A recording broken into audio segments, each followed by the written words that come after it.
for him to prepare for what I'm going to bring to the table. And I'm just too sharp, too clean, punch way too hard, power in both hands. Screaming, I just shut the curtains because I was like nervous type stuff. But now it's like I embrace it because I always dreamed of this. That's why I don't never shy away from it. That's what I'm here to do. You know what I mean? To show out, so. He's a 3-division world champion, 4-time 3-division world champion. At the end of it, bro, you can't take anything away from him. In their intense face-to-face interview, Jake Paul confidently says he's ready to beat Gervonta Davis and prove how much he's grown as a boxer. He believes his years in sports have prepared him for this big moment and that he's ready for any challenge. Gervonta Davis answers with the same confidence, saying he has everything it takes, power, skill, and experience to show why he's one of the most dangerous fighters in boxing today. Love, I know what I've learned in the past year with my new coaches, the shape I'm in, the power I possess, and I'm just in there to have fun. Gervonta Davis has everything a top boxer needs.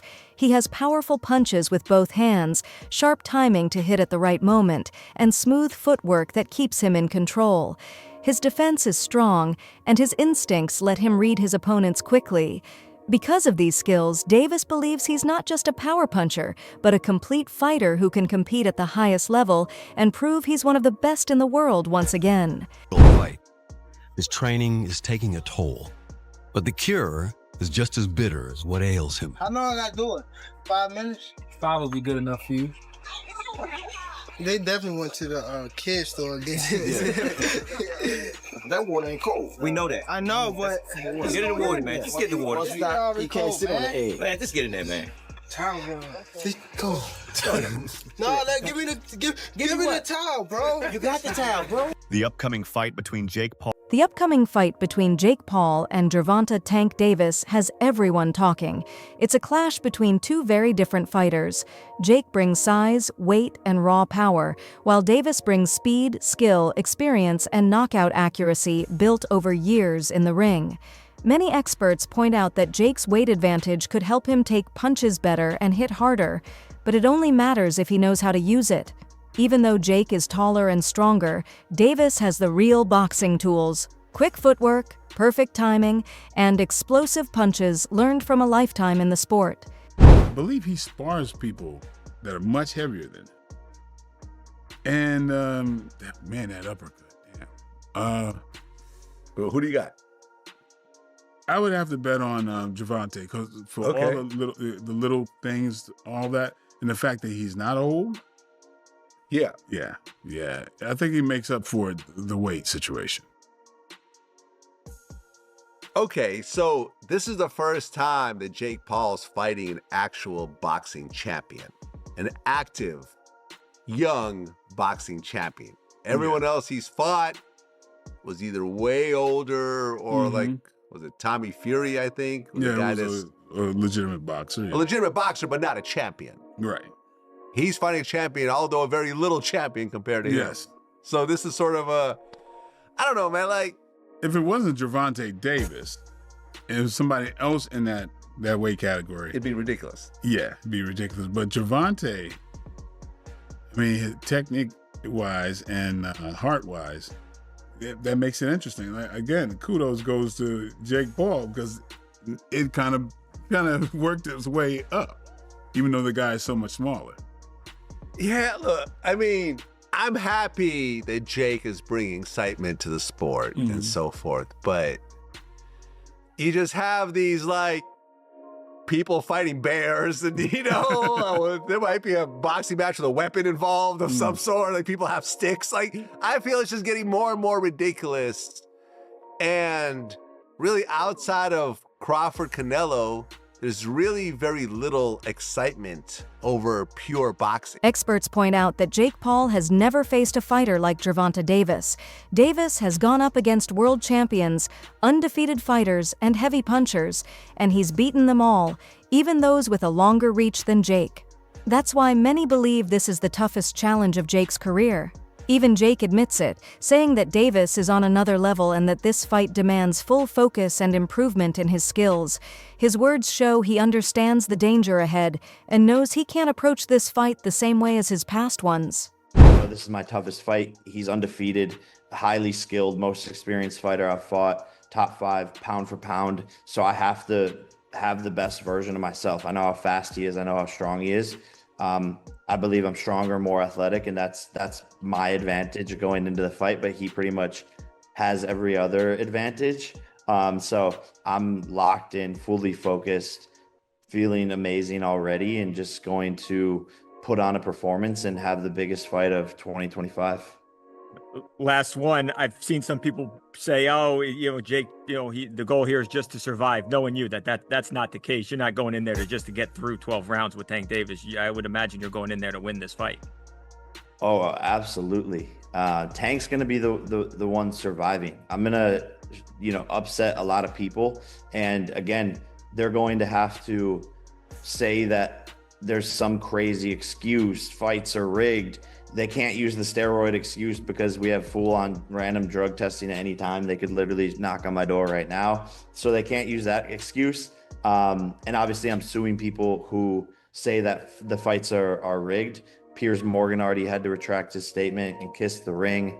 More lawsuits are coming for these people who are lying on my name because it's just simply not true. And we're willing to prove that in court. But I'm actually flattered that the only thing that people can chalk up these wins to is that the fights are rigged, because it's honestly the greatest compliment.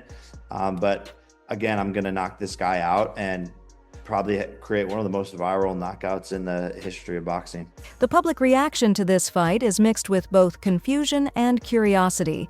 Some fans think it's not the fight boxing really needed right now, since there are many other exciting fighters who could face Davis. But still, people can't stop watching. Jake Paul's fame and entertainment value have made this matchup something fans want to see. Many say this fight might not answer any big questions in boxing, but it will grab huge attention and keep people talking long after it's over. Junior was at cruiserweight. Chavez Jr. was a former world champion at middleweight himself, and that sort of made sense. And it was a good win for Jake Paul. He come out there and he beats an ex-world champion. He gets a little bit of credibility, and you go, right, now you're heading in the right direction. You're starting to be, okay, all right, former champions, former fighters, but at least they're boxers. They're not MMA stars, and whatnot. So, yeah, I think that was a move in the right direction. Gervonta Davis is just a little bit of a freak show for me. Yeah, I agree, Spence. I mean, the size difference is a bit of an annoying one as well. But also as well, I hate when they put exhibition in it, because then you think how seriously they're really going to take it. I understand it because of the money involved, but realistically, if there can be a winner, Gervonta Davis should take him out, regardless of the size, pretty easily and pretty quickly. I agree, mate. Totally agree. Gervonta Davis is an active fighter. Like I say, still a pound-for-pound star. Very heavy-handed as well. He should have the movement, forget the size, to be able to slip inside and take Jake Paul out. That's the reality of it. But, yeah, I just find it all very, very strange. Look, I thought an even stranger fight, to be honest, was Jake Paul versus Anthony Joshua. You look at that fight and go, who's going to sanction that? God forbid something happens to Jake. I think that what he's doing for the sport is brilliant in his own right. He's bringing new fans into the sport. He's doing excellent for women's boxing as well. You can't take that away from the kid, and he's been working hard as well, and he's improving. But going in against Anthony Joshua, a former 2-time world heavyweight champion and still an active fighter, that's a suicide mission for me. I think that Anthony Joshua, and you look at Francis Ngannou, and look at what AJ does to Francis Ngannou, who would win out of Jake Paul and Francis Ngannou? Former UFC fighter Mike Perry shared his honest opinion, saying that Gervonta Davis hasn't shown the same knockout power in recent fights as he did earlier in his career. He didn't question Davis's strength, but pointed out that fans now expect big knockouts every time Tank fights. That kind of reputation brings pressure, especially when facing a bigger opponent who can take more punches. Tank is big. Tank has a lot of skill, but I don't think he's the same Tank that we saw the most incredible knockouts. We saw him, Lamont Roach performed great. They went to draw, and I just don't know. And Tank walked away. I don't know if he loves it enough to beat a guy who outweighs him by 80 to 100 pounds. Boxing expert Teddy Atlas also shared his thoughts, praising Gervonta Davis for being one of the most complete fighters in the sport. He said Davis is dangerous because he does everything well. His punches are sharp, accurate, and full of purpose, and he can adjust to any opponent's style. Atlas believes Jake Paul still lacks that kind of experience, and that once the fight starts, Jake's size advantage won't matter much. According to him, skill and experience always beat size when the difference is this big. Davis has faced all kinds of fighters, aggressive ones, long-range boxers, counterpunchers, and heavy hitters, and he's found a way to beat them all. You have one guy who, yeah, he's smaller, but he's a top fighter, he can punch, and he's fighting a guy who's not a top pro fighter, who's bigger. What if he hits him on the chin? What if he hits him on the chin? It'll wind up selling. And that's what'll wind up selling it. The what if. What if Tank makes him do a cha-cha? He hits him on the chin, and Jake Paul, we're going to find out if he can dance. Whoa, whoa, whoa, whoa. You know, do the cha-cha. That's what's going to sell it. And you can't argue that what if. You can't.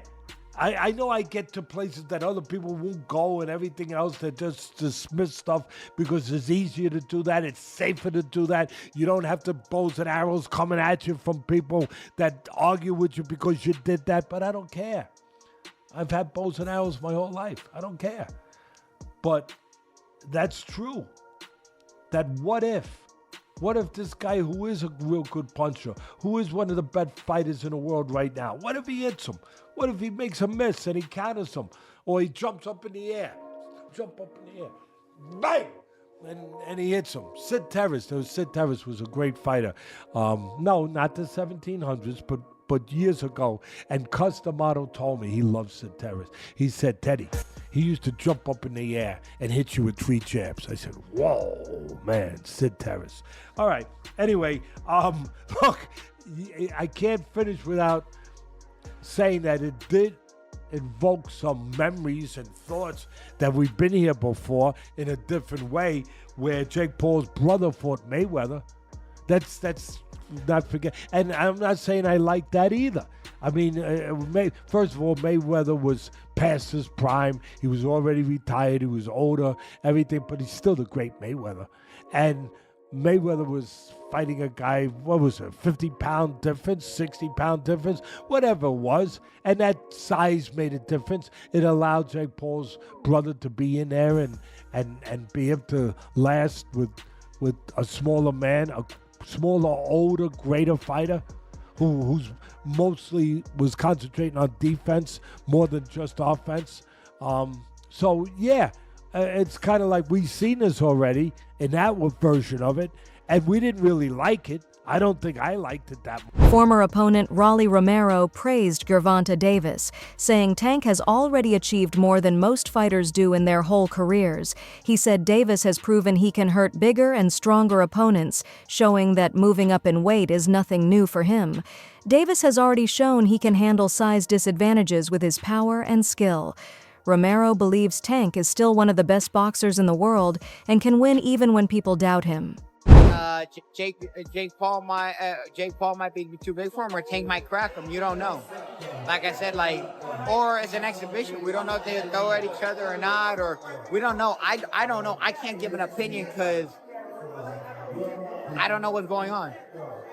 Do you think it impacts, will it impact Tank's legacy if Jake Paul were to beat him or even knock him out? Dude, Tank's a 3-division world champion, 4-time 3-division world champion. At the end of it, bro, you can't take anything away from him. You know, some people trying to give, that's fair, some people trying to give Tank a hard time. They're saying he should have took a fight with Lamont Roach or Shakur Stevenson. But when you think about it, do you think this is business and look, he's getting a bag, or is there some validity to people saying that he ducked Roach? I mean, there's still other options, you know. It's bro, you can't be mad at somebody for doing what they feel is best for them. It's the same way Roach feels Tank is the best option for him. Same way that Stevenson thinks Tank's the best option for him, or all that stuff, right? At the end of it, bro, we just want to do what's best for ourselves, right? Facts. Right or wrong. Facts. So just do what's best for you. Yeah, no, I mean, me personally, it don't matter what my opinion is, but I don't think get the money while you can get the money, is my opinion. But you know, some fans are gonna have a hard it's time not with even it. about the money though, man. It's like regardless of anything, like yeah, get the money when you can get the money, but it's not even about the money. There's so much more to this sport in this world than just money, man. It's just do whatever you feel benefits you the most, right? Talks about Gervonta Davis's future are also part of the story, with some insiders suggesting he might retire after this fight. He has already won world titles, filled arenas, and given fans many unforgettable moments.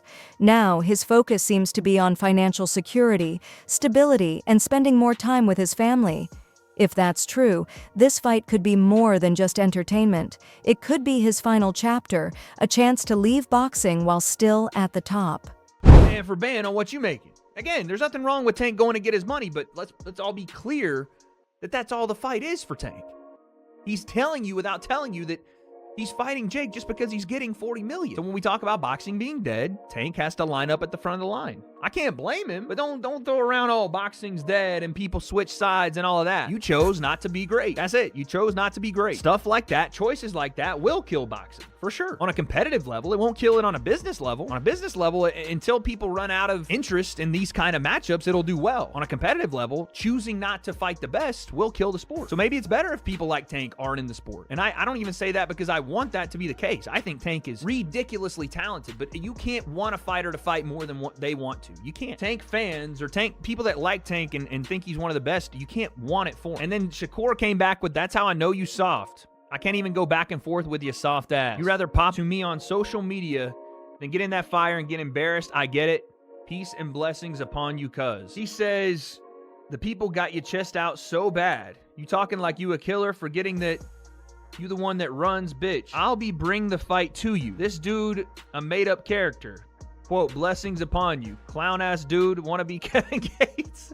Oh my goodness. I mean, here's the thing though. You can't say that stuff about Shakur if you're not willing to fight him. This is the point I think that we're going to come to today, is that Tank can say all this stuff he wants, but if you're not willing to fight Shakur, then none of it means anything anymore. Even if you believe that Tank is going to knock him out, even if you believe that Shakur's a runner, or that he's not in the trenches, or he's not a boxer that's willing to bring the fight, or whatever, none of it matters. You're talking from the sideline because you won't fight him. What does that say about Tank? If you talk all that stuff, you better want to fight. Analyst Max Kellerman believes Gervonta Davis took the fight with Jake Paul for reasons beyond just competition. A matchup with a superstar like Jake Paul offers huge money, worldwide attention, and no long list of mandatory challengers. Just one big fight with a major payday, which could be a perfect way for Davis to finish a career full of hard battles and sacrifices. Experts say the fight will come down to who controls the pace. If Jake can push Davis back and make him fight from the ropes, he might succeed. But if Davis closes the distance quickly and uses his speed, Jake could panic, and panic often leads to mistakes. You got a guy like Gervonta, who I personally think has been checked out for way longer than this last fight. I think he was checked out prior to the Roach fight. I thought this was all going to be in the works, where he was supposed to beat the 16-1 Roach and then go on to fight Jake Paul and then call it a career, because I think the people around him understood there wasn't much left in the tank for him in terms of his want or his desire to be here. He did an interview with Dan Canobio about 18 months ago where he was like, yeah, man, I just kind of want to raise my family. I don't know how much left of boxing for me. I don't want to see a therapist. I want to, I need to, but like, I don't want to take away from my fighting. But I think it's time for me to do stuff like that. So I think the writing's been on the wall for Tank for a while. So that draw was kind of just like, I was on the way out anyway. I don't need to go back in there. And I said it at the end of that fight. I'm like, there's no way we see that rematch. He was so uncomfortable in that ring with Roach. He doesn't want to feel that again. He showed that night. So I'm not surprised that fight's not happening. I'm not even surprised he's fighting Jake Paul. Thanks for watching. Like, subscribe, and stay informed. Stay tuned for more updates, and let's keep our news accurate.